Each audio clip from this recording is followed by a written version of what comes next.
Bonjour à tous et bienvenue sur un nouvel épisode de Nous Entrepreneurs. Aujourd'hui, je reçois Romain Belair, qui est le dirigeant de la toute nouvelle entreprise ou du nouveau nom Nova Solaire. C'est ça, Romain? Est-ce que tu peux nous en dire plus? Du coup, on enregistre avant le changement de nom, mais on diffuse après. Est-ce que tu peux nous en dire un petit peu plus? Oui, bonjour Benjamin. Oui, tout à fait. Donc, moi, je développe cette société-là qu'on a créée avec deux autres associés, qui s'appelle ou qui va s'appeler donc à partir du 16 juin Nova Solaire. On réalise cela pour se donner une nouvelle identification sur la région lyonnaise et qu'on soit identifié correctement sur nos différents secteurs, puisqu'on intervient sur la partie bâtiment, mais on va travailler à la fois les énergies électriques, plomberie, photovoltaïque et froid industriel. Donc, c'est vraiment pour que nos clients puissent nous identifier du mieux possible. Et c'est pour ça qu'on a ce changement de nom qui va bientôt arriver.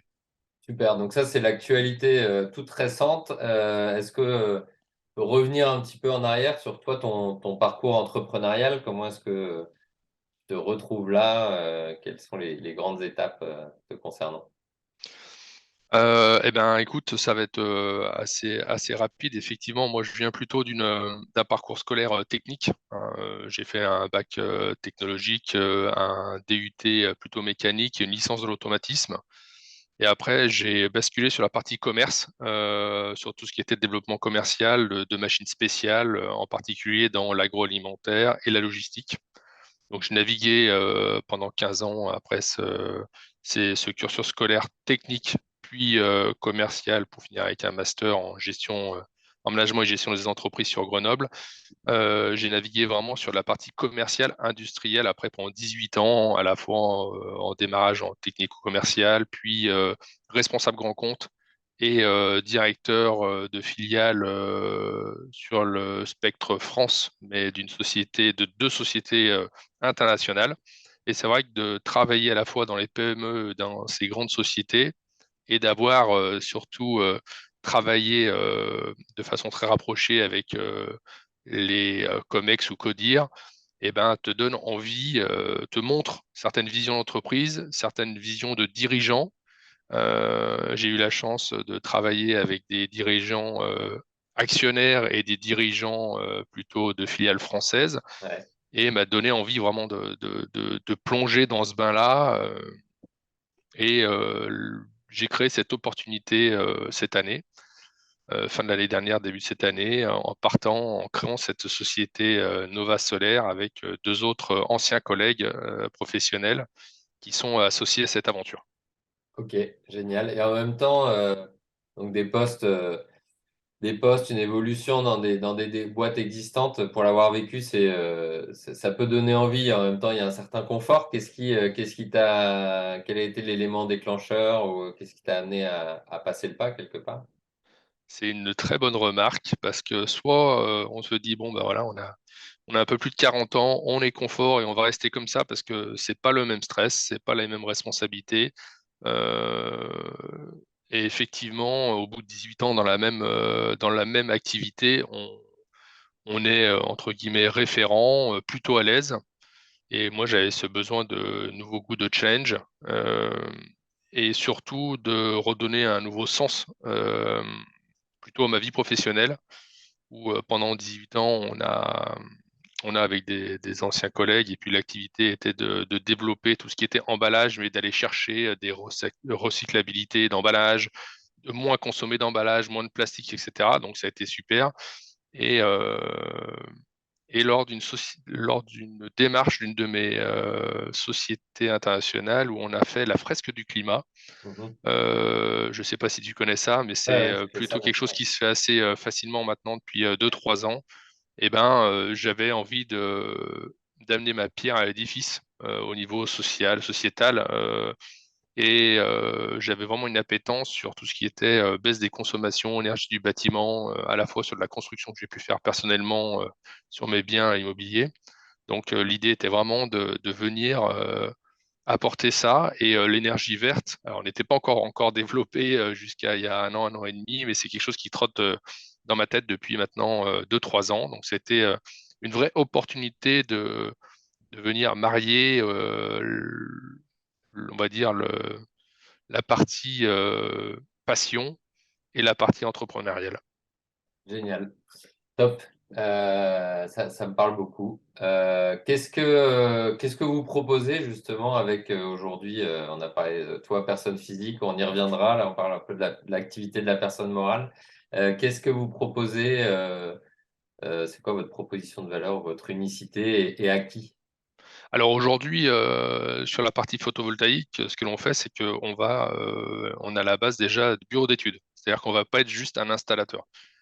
Beaucoup d'installateurs, et ça, va être un vrai axe de différenciation pour nous, c'est de pouvoir nous-mêmes monter les solutions, analyser les bâtiments, analyser les zones d'ombrage. On ne va pas rentrer dans le technique, mais voilà, prendre en tout cas toute cette partie de technique, regarder les différentes problématiques, les différentes opportunités des terrains, des bâtiments de nos clients, des réserves foncières, et de venir leur proposer quelque chose en adéquation avec leurs besoins, soit d'autoconsommation, pour moins consommer, soit sur de la revente totale d'électricité. Euh, Concernant la partie installation, on va aussi nous venir après installer toute cette partie-là, cette solution développée et validée par notre client final. Mais ce qu'il faut savoir, c'est que sur cette partie, on va être aussi 100% internalisé. C'est-à-dire qu'on ne va pas prendre de sous-traitance sur la pose, on va gérer cela en interne, à la fois sur les études, l'achat, puisque là, on va directement travailler avec différents fournisseurs qui ont été sourcés, identifiés et validés, et puis venir installer la solution vendue directement chez le client.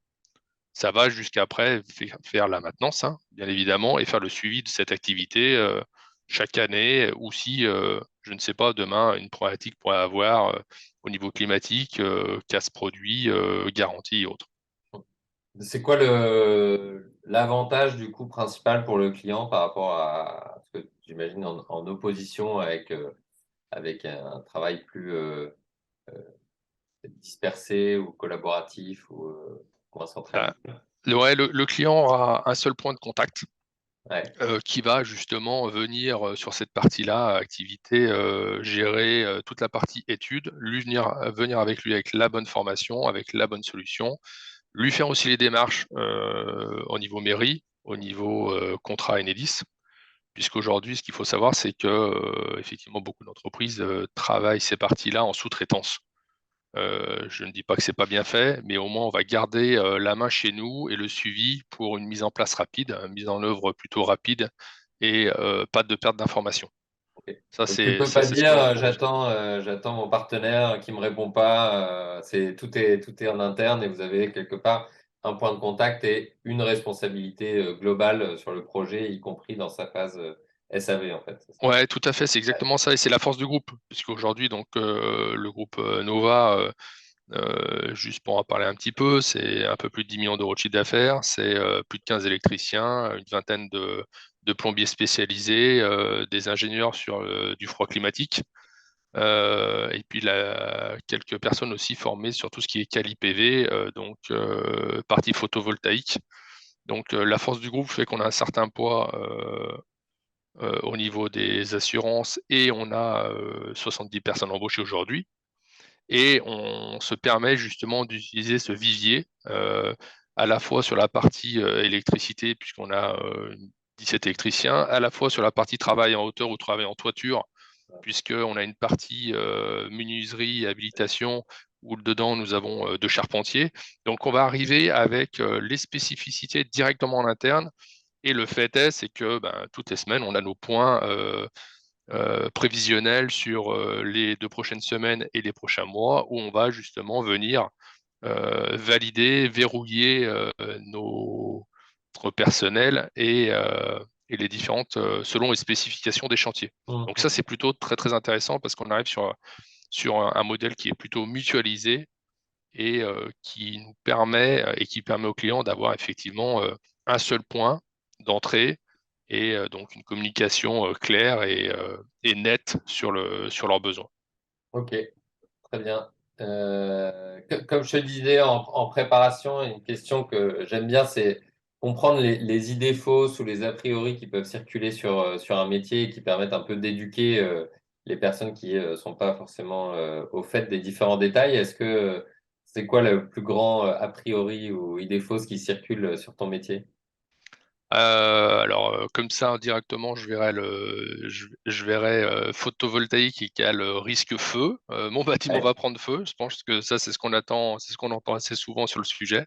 ok. C'est pour ça que certaines assurances, d'ailleurs, sont un petit peu freinent un peu des cas de fer pour assurer certains biens, des fois. En Allemagne, ça s'est très démocratisé parce que ça fait 20 ans qu'ils sont là-dedans et donc toutes les assurances sont assez tranquillement sereines sur le sujet, ce qui n'est pas le cas sur Ouais, la France. Mais aujourd'hui, une installation photovoltaïque, quand elle est pensée techniquement, intelligemment et respectant certaines normes et certaines études, fait qu'on n'a aucune problématique à ça. Mais effectivement, il faut pouvoir valider cette offre technique, valider que les bâtiments de nos voisins ou certains arbres de l'autre côté vont pas faire d'ombrage et vont pas risquer de nous amener des zones d'ombre sur certains panneaux qui pourraient prendre feu parce qu'ils ont été mal positionnés ou mal branchés ou toutes ces choses-là. Aujourd'hui, on est vraiment sur des choses qui sont techniquement très très fiables, qui partent sur 25 à 30 ans de durée de vie. Mais effectivement, il faut avoir cette vision d'ensemble et faire le travail correctement pour pouvoir éviter d'avoir des surprises à l'avenir. ok. Très bien. Donc c'est safe si on passe par un professionnel qui sait faire les études, qui connaît l'état de l'art, et dans ce cas-là, il y a aucun souci Ah non, il n'y a pas de à problématique. se faire. On est bien d'accord. Ouais. Et moi, j'en amène une autre qui me passe par la tête. C'est quoi c'est rentable d'installer des panneaux, des photovoltaïques? C'est un geste, c'est plus un geste sociétal, politique, philosophique, ou enfin où il y a un vrai. C'est quoi l'intérêt? Pourquoi est-ce que les clients le font et qu'est-ce que on commence à avoir pas mal de recul, même si les technologies évoluent au fil de l'eau, mais du coup, pourquoi on le fait ouais, est-ce que c'est rentable, tout simplement? Alors aujourd'hui, on a plusieurs axes, hein. Effectivement, il y a l'axe social-sociétal, puisque on a le gouvernement français qui s'est engagé effectivement à fournir un certain pourcentage d'énergie verte. On n'a pas respecté effectivement tout ce qui était prévu en termes d'installation depuis les années 2020. C'est pour ça qu'il y a un gros chantier dessus. On est sur une filière qui est en création. Les réglementations sont très très rapides en termes d'évolution sur cette filière. Et on a une libération un petit peu d'installation, ce qui fait qu'on a beaucoup de nouveaux entrants qui arrivent sur le secteur, des personnes comme l'électricité, la climatisation, des entreprises qui faisaient de l'isolation à 1 euro qui arrivent sur le sujet. Donc ça, c'est plutôt très bien. Euh, donc c'est technique et bien posé, il n'y a aucune pratique comme on le disait précédemment. Ouais, Après, ce qu'il faut valider également, c'est le deuxième point, c'est la hausse des énergies, en particulier l'électricité, qu'on a subi et que les professionnels ont subi à partir du mois de octobre-novembre 2022, où là, effectivement, il y a eu un déclic et les gens se sont dit, ah, je vais effectivement travailler ce sujet. Donc c'est le deuxième point, hein, c'est effectivement quand on touche au porte-monnaie. Les investissements ou le ROI, donc retour sur investissement, effectivement, selon les installations. Alors moi, j'aime pas bien donner d'idées comme ça parce que c'est propre à chaque surface que l'on peut avoir, à chaque personne, chaque autoconsommation ouais, et consommation. Mais on voit qu'effectivement, en moins d'une dizaine d'années aujourd'hui, on peut avoir un retour sur investissement. Certaines sociétés qui consomment énormément d'argent, on a eu, nous, c'est étudié des testé, ouais. choses à moins de 5 ans, hein, à moins de 5 ans sur le retour sur investissement, mais parce que c'est des gros, gros consommateurs d'énergie et la hausse de l'électricité a fait que Donc, plus tu euh, consommes pour ta propre consommation, plus le retour sur investissement peut être rapide. C'est si on a, une si technique. on a la surface et la toiture pour le mettre, Ouais, oui, ouais, c'est ok. toujours pareil. Oui, non, mais Mais effectivement, donc c'est pour ça que ce n'est pas qu'une seule On a vraiment une quinzaine de données en entrée qui nous permettent de venir et de proposer la meilleure solution. Mais on n'est pas sur quelque chose de très automatique ou automatisé. Il faut Ouais, venir, il faut se déplacer, il faut analyser ok. et il faut regarder. Mais effectivement, on a soit des investisseurs qui ont des toitures et qui mettent à disposition des toitures pour faire de la revente totale, puisqu'on peut faire soit de la revente totale, soit de l'autoconsommation et de vente de surplus. Et on est sur ça. En tout cas, nous, on est sur ces deux axes Ok, de clientèle. d'accord. Donc ouais, en autoconsommation partielle, on peut considérer peut-être que c'est aussi un moyen de savoir combien va nous coûter l'électricité et d'avoir une espèce on lisse un petit peu parce qu'on ne sait pas les évolutions qu'il va y avoir plus tard, mais en tout cas, on sait par exemple là-dessus que si on installe sur ce qu'on va consommer, on sait combien Tu as raison. l'amortissement des panneaux vont nous coûter, quoi, en fait. Ouais, tu as raison, Benjamin, parce que c'est vrai qu'aujourd'hui, en tout cas, l'État aide. Alors, il n'y a pas des grosses primes comme on peut avoir sur l'isolation, mais effectivement, par contre, il y a un accord qui a été passé avec Enedis, par exemple, enfin EDF-OA, pardon, donc où aujourd'hui on a, comment dire, une solution spécifique puisqu'on a un contrat où on s'engage pendant 20 ans. Ok. Et donc, le fournisseur d'électricité, pendant 20 ans, va nous permettre effectivement de revendre l'électricité ou en tout cas d'utiliser notre autoconsommation à la maison. Donc, ça veut dire que par le biais, en tout cas, le contrat d'achat ou d'installation qu'on va poser, on aura cette visualisation, entre guillemets, du kilowattheure acheté pour les 20 prochaines années. Tout à fait.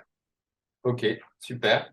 Euh, Comment est-ce que tu projettes, toi, du coup, l'évolution là, c'est parti pour un gros boom du photovoltaïque. Comment tu vois la vision sur ton secteur, sur ton marché et vous vous situez où, vous, là-dedans? Alors aujourd'hui, effectivement, gros boom, oui.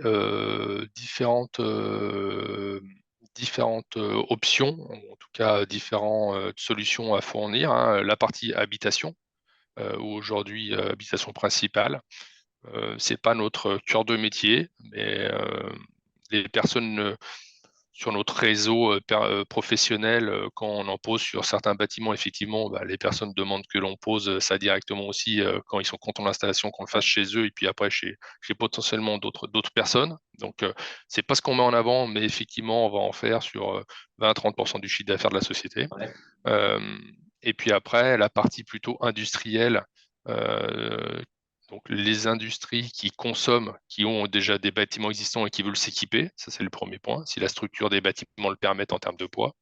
Deuxième solution, on a les bâtiments qui sont à construire, puisqu'aujourd'hui des normes arrivent où effectivement sur un parking qui fait plus de X mètres carrés ou un bâtiment qui fait plus de X mètres carrés, il faut obligatoirement maintenant venir installer à la création et la d'accord. construction des panneaux photovoltaïques. Donc on le voit beaucoup d'ombrières fleurir sur les parkings, on voit beaucoup de bâtiments avec des panneaux photovoltaïques en toiture qui poussent. Le sujet que l'on a aujourd'hui, où nous on se pose certaines questions, c'est tout ce qui est bâtiment existant qui structurellement n'était pas capable de venir absorber cette charge supplémentaire Ouais. en toiture. Et là-dessus, on a quelques idées de développement ou de partenariat pour venir offrir pour ces bâtiments qui sont déjà très nombreux certaines solutions pour qu'ils puissent venir s'équiper effectivement. Ok, génial. On est déjà à la fin de l'interview, ça passe vite. Qu'est-ce que, quand toi, tu te retournes sur je reviens sur cette petite bascule où tu t'es lancé donc l'année dernière au final, dans l'entrepreneuriat, c'est ça? Ouais. Qu'est-ce que tu te dirais à l'oreille dans les moments de doute ou avant de te lancer? Alors, je me dirais pas grand-chose parce qu'il faut garder des surprises et des surprises, comme tu le sais, on en a tous les jours. Donc, il faut se garder une part de mystère, mais vas-y, fonce, t'es sur la bonne voie. C'est ce qu'il faut faire. En tout cas, moi, c'était cette petite voix qui me disait de faire ça. Et effectivement, aujourd'hui, je ne me suis pas trompé, même si, sincèrement, c'est euh, c'est très prenant, mais on en apprend tous les jours. Et moi, apprendre, j'adore ça. Donc, c'est plutôt très positif. Apprendre sur moi-même et, et aussi sur la partie technique et cette fameuse filière photovoltaïque qui est en création globale. Génial, merci. Comment est-ce qu'on te contacte pour faire, si on a des projets en solaire et qu'on veut contacter Nova, comment est-ce qu'on te contacte? Alors aujourd'hui, on a particulièrement deux ou trois contacts hein, sur Internet qui sont en tout cas deux canaux principaux, le site Internet, Ouais. forcément, sur Nova Group, et également LinkedIn où chaque société est représentée sur ce site ou directement des contacts directs sur LinkedIn via mon profil qui est Ok. ouvert. Et ben, on mettra tout ça en commentaire de l'épisode. Merci beaucoup, Romain, d'avoir joué le jeu de l'interview. Et puis à très bientôt sur un nouvel épisode de Nous Entrepreneurs. Ciao. Merci Benjamin, au revoir.